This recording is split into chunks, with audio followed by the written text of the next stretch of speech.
बीरमहाराजपुर block केन्दुपाली उच्च विद्यालय रे मुख्यमंत्री पुरस्कार प्राप्त शिक्षक श्री दिव्यरंजन साहू को विद्यालय स्तरीय समर्थना देवाई एक समर्थना उत्सव करा जायतिला।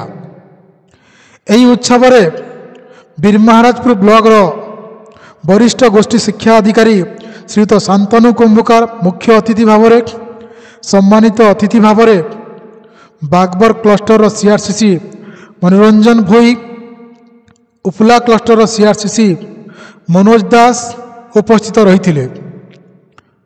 बीरमहाराजपुर ब्लॉक वरिष्ठ शिक्षा अधिकारी श्रीयुत शांतनु कुंभकार श्रीयुत साहू को मानपत्र सहित उपढकन प्रदान करथिले।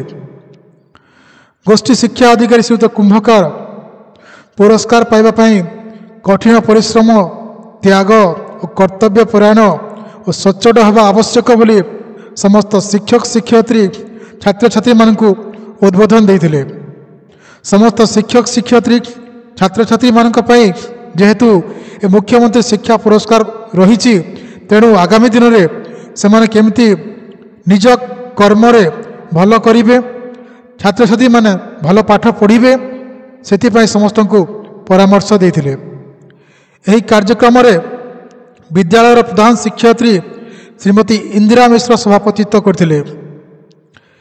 से तांकर वक्तव्य कहिथिले दिव्यरंजन साहू जने कर्तव्यनिष्ठ सच्चोट शिक्षक बोली कहिथिले। सीतांशु शिखर खमारी केन्दुपाली विद्यालय शिक्षक मंच परिचालना करथिले। अर्पिता होता, अमरेश त्रिपाठी, दिव्यरंजन साहू यह कार्यक्रम रे छात्र छात्री मान उद्देश्य निजर मंतव्य रखिथिले।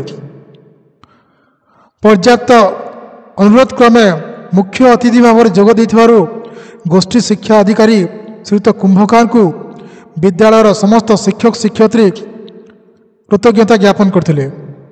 ब्यूरो रिपोर्ट तनुसान टीवी।